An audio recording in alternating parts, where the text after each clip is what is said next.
Agora, gente, para finalizar, dando continuidade já aqui sem parar, bora provar que toda função polinomial é contínua. Bom, gente, quando a gente vai trabalhando com a função polinomial, a gente tem a do primeiro grau, certo? Que ela é escrita na forma de uma equação de primeiro grau. Função, gente, é basicamente uma equação com infinitas soluções. É basicamente isso. Em que para cada valor, parâmetro de entrada que você coloca, por exemplo, digitar a palavra Mateus no computador, é você digitar a tecla M primeiro, em ordem. Ou seja, a tecla M ela vai te gerar um valor de saída. Esse valor de saída é aparecer M no visor. Bom, é a mesma coisa. Uma equação é o que tem um valor único, enquanto tem um único valor de entrada e um único valor de saída. Enquanto para uma equação, para uma função, para cada valor de entrada tem um valor de saída diferente, ou igual também. Então, termina que função é basicamente uma equação com infinitas soluções. Bom, então a gente tem as modelagens de funções. A do primeiro grau é na modelagem de equação do segundo grau. Claro, gente, toda modelagem de função, como é uma equação, ela tem que ser descrita na modelagem de uma equação normal. Então, essa aqui do primeiro grau, essa aqui do segundo grau, em que vai adicionando mais coeficientes, né? A do terceiro grau. E perceba a seguinte coisa, gente, em todas essas. Perceba que conforme a gente vai aumentando o grau da minha função, eu aumento, obviamente, o que significa aumentar o grau da minha função. Significa aumentar o meu termo polinomial, aumentar o índice dele para um termo elevado, ou seja, um termo sucessor a ele. Nesse caso, o sucessor a x cubo é x à quarta, ou seja, sempre multiplicando por x. E por estar aumentando o grau, termina que vai surgir mais coeficientes atrelados a um x para manter, né, a ordem linear aqui das coisas. Por exemplo, coeficiente 0, coeficiente 1, coeficiente 2, coeficiente 3, aí coeficiente 4, coeficiente 3, para que tenha todos os coeficientes em relação ao seu respectivo monômio, ou seja, seu respectivo x aqui. Então termina que qualquer função ela pode ser escrita dessa seguinte forma: aí o x elevado a n, basicamente, aí o coeficiente b qualquer, aí x elevado a n menos 1, o coeficiente c, x elevado a n menos 2, e assim por diante, gente, até chegar no coeficiente unitário com x elevado a 0, certo? E aqui x elevado a 0. Bom, isso aqui é basicamente a representação de uma função polinomial, ou seja, função polinomial é toda função que pode ser descrita dessa forma. Então, a gente pode escrever toda função polinomial da seguinte forma, como um somatório de funções. Como assim? Veja, toda função do segundo grau ela é uma função do primeiro grau. O inverso não vale, porque estaria faltando o termo ax². Mas perceba que a gente tem aqui bx mais c sendo ax mais b. Então, termina que basicamente uma soma de funções.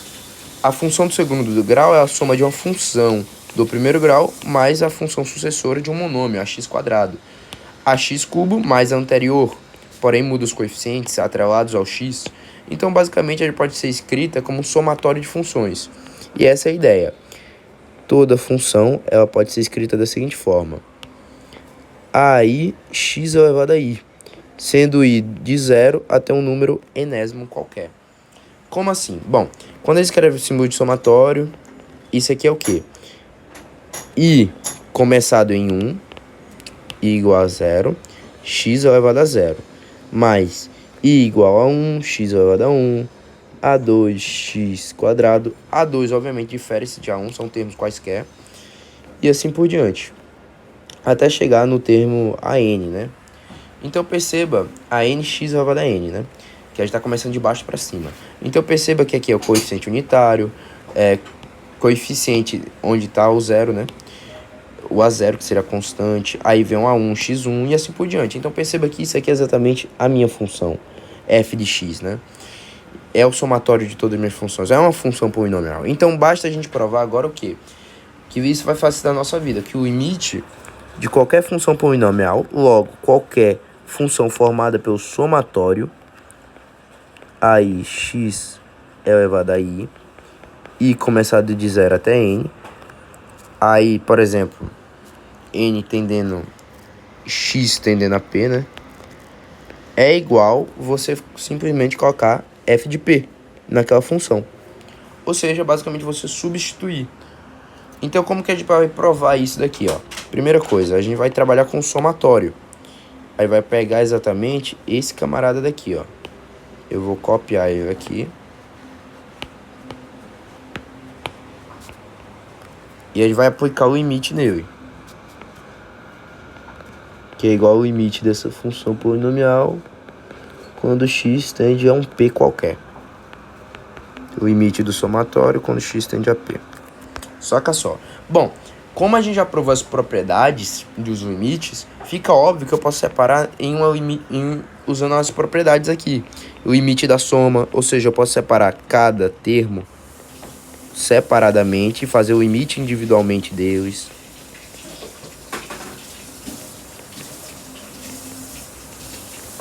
E assim por diante, tá? Mesma ideia, a ideia continua. E isso se mantém como limite de f de x, x tendendo a p. Então perceba que agora eu posso fazer a seguinte coisa, ó. Eu posso fazer o quê?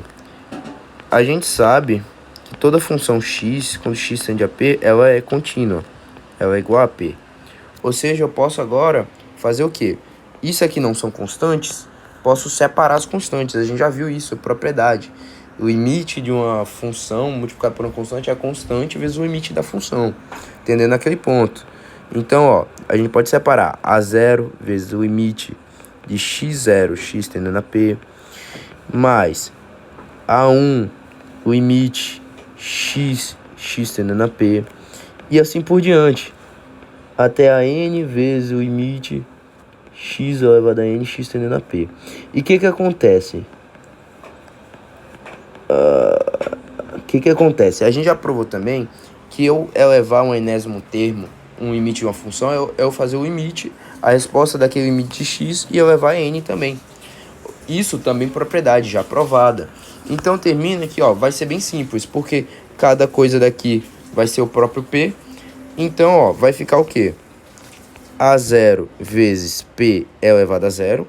Por quê? Porque o limite de x quando x tende a p é o próprio p. Elevado a zero, a gente coloca o n depois. Então tá aqui. Aí o A1 vezes p elevado a 1. O A2, p ao quadrado. A3, p cubo. E assim por diante até o AN, p elevado a n. Então perceba que isso aqui é igual ao limite da minha função f de x quando x tende a p. E perceba que isso daqui é basicamente o meu f de p. Então, basicamente, o limite dessa função f de x quando x tende a p é o f de p. Perceba, então, que isso aqui é a definição de continuidade.